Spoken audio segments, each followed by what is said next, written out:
2024년 9월 5일 큐티하는 하민맘 큐티 시작합니다.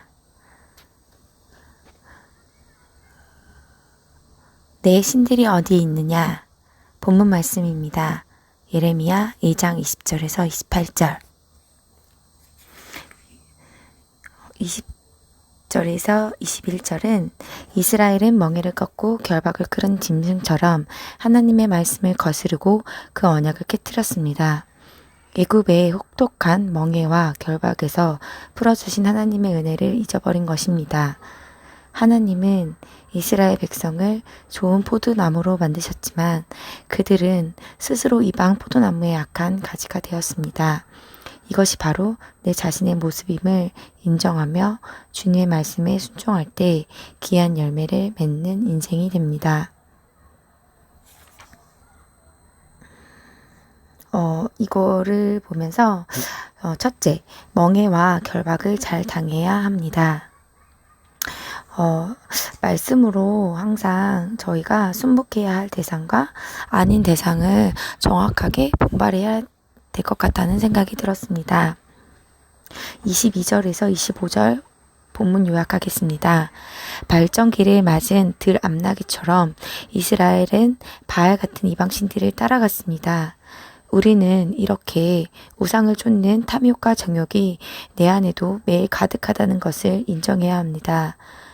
본능적인 욕심에 사로잡힌 상태에서 벗어나려면 그리스도의 몸인 교회 안에서 성령이 주시는 생수를 마셔야 합니다. 주님이 오늘 내게 주시는 말씀으로 내 죄를 회개하면 참 자유를 얻습니다. 둘째, 성품이 아닌 믿음으로 따라야 합니다. 모든 것이 제 열심으로 행위로 구원받을 수 없다는 것을 알고 있습니다. 항상 매일 말씀으로 내 죄를 보고 회개함으로 하나님께 용서를 받아야 한다고 생각합니다. 저 또한 모태신앙으로 초등부 교사로도 성가대로 찬양팀으로 섬겼습니다. 하지만 그런 것들이 부모님의 어떻게 강압과 그리고 보여지는 것들에 대해서 진실한 예배자가 아닌 예배를 드렸던 시절이 너무나 길었습니다. 하지만 하나님께서 이 말씀을 보면서 결국 그것은 죄악이라고 행위로 구원받을 수 없다고 말씀으로 내 죄를 보지 않으면 우리는 무의식 가운데 죄성이 있기 때문에 내 죄를 볼 수 없고 계속 교만해지고 나는 하나님 앞에서 잘하고 있다라고 생각을 했던 저도 어린 시절 그랬던 것 같습니다. 23절 본문 말씀 23절 읽겠습니다. 내가 어찌 말하기를 나를 더럽혀지지 아니하였다. 바알들의 뒤를 따르지 아니하였다 하겠느냐. 골짜기 속에 있는 내 길을 보라. 내 행한 바를 알 것이니라. 발이 빠른 암낙타가 그의 길을 어지러이 달리는 것과 같았으며 라고 하셨습니다. 적반하장의 저의 모습을 볼 수 있었습니다. 나도 속고 남도 속고 제가 나름 저의 생각으로 믿음을 잘 가지고 있었고 그렇게 살았던 저의 모습을 이 절에서 다시금 보게 되고 회개를 해야겠다는 생각이 들었습니다. 저희 그런 청년부 시절에 회개를 하였지만 또 이 예레미야 2장 20절에서 28절 말씀을 보면서 더 다시 구체적으로 회개해야겠다는 그런 생각이 들었습니다. 하나님보다 더 사랑하는 그 모든 것이 우상이라고 말씀하십니다. 26절에서 28절 본문 말씀 요약하겠습니다. 유다 민족은 하나님이 특별히 선택하여 세우신 백성이 입니다. 역사의 그들처럼 하나님이 행하신 구원을 경험한 민족은 없습니다. 하지만 그들은 보이지 않는 하나님을 믿지 못하고 눈에 보이는 우상들을 찾았습니다.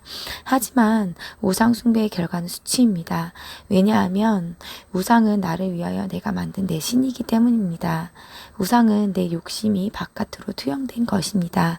따라서 이 세상에 가득한 우상을 볼 때마다 내 안에 있는 진짜 우상이 제약을 보고 회개해야 합니다. 적용 질문 한번 해보겠습니다. 내가 하나님을 섬기는 것은 성품과 교양 때문인가요? 나를 구원하신 주님을 향한 믿음 때문인가요? 교회 직분을 내 믿음의 전부라고 생각하지는 않나요? 내가 깨닫지 못해서 아직도 하나님 기다리시는 부분은 무엇입니까? 저는 저의 삶 속에서 섬기는 모든 우상이 너무나 많은 것 같습니다. 아이들의 그런 학업, 그리고 저의 삶의 욕심, 그리고 물건에 대한 욕심, 여러 가지 욕심들이 너무나 순간순간 매번 있는 것 같습니다. 하나님께 묻기보단 나의 생각이 먼저 앞서서 행동하고 결정하는 경우들이 사실 지금도 매일매일 있고, 아침에 이렇게 묵상하지 않고 시작했을 때 너무나 힘이 든다는 것을 알고 있습니다. 사춘기 자녀를 키우다 보니까 아무래도 감정 변화가 아이에게 많이 일어나서 충돌이 일어날 시점들이 있는데 아침에 이렇게 큐티로 묵상을 하고 시작을 하다 보면 조금 저의 마음이 정돈이 되고 나의 어떠한 그런 말과 언행과 생각으로 이 아이를 훈육하거나 또는 강요하거나 하면 더 뭔가 아이의 사이에서 틀어진다는 것을 너무나 보게 됩니다. 오늘도 아이가 이제 학교에 조금 늦잠을 자서 이제 늦게 나가게 됐는데 엘리베이터에서 이제 엘리베이터가 왔는데 얼른 지가 그렇기 때문에 타야 하는데 신발을 갑자기 바꿔 신어야 한다며 타지 않는 그런 모습을 보아야 했습니다. 또 그 엘리베이터 안에는 다른 층에 어머니와 아이도 타고 있었고 너무 눈치가 보여서 아이한테 빨리 나오라고 얘기를 하였으나 아이는 신발을 갈아 신어야 된다고 라고 하면서 화를 내었습니다. 그 모습을 보고 순간적으로 화가 났지만 오늘의 큐티 말씀을 생각하며 다시금 그래 그럴 수 있겠지 라고 하며 그러면 엄마는 미니만 데리고 갈 테니 윤희는 조금 있다가 나오렴 하며 둘째 아이 등원을 시켰습니다. 저의 마음을 잘 지키지 않고 말씀을 지키지 않으면 단 하루도 육적으로 사는 행동들이 너무나 많이 나오는 것 같습니다. 생수의 근원 대신 하나님을 버리고 어떤 물도 가두지 못하는 웅덩이를 파는 저의 악을 회개합니다. 이제는 주님을 떠나지 않고 주님이 인도하시는 그 좁고 험한 생명의 길을 그리고 영원 구원의 삶을 끝까지 걸을 수 있게 주님 도와주세요. 영원히 샘솟는 생수이신 그리스도를 마시면 오늘 하루하루도 하나님을 경외하는 삶을 살게 해주시기를 기도드립니다. 내 속에 정말 자잘한 우상을 다 버리고 오직 예수 그리스도만 따라가는 저와 저의 가정이 되어지길 기도 부탁드립니다. 감사합니다.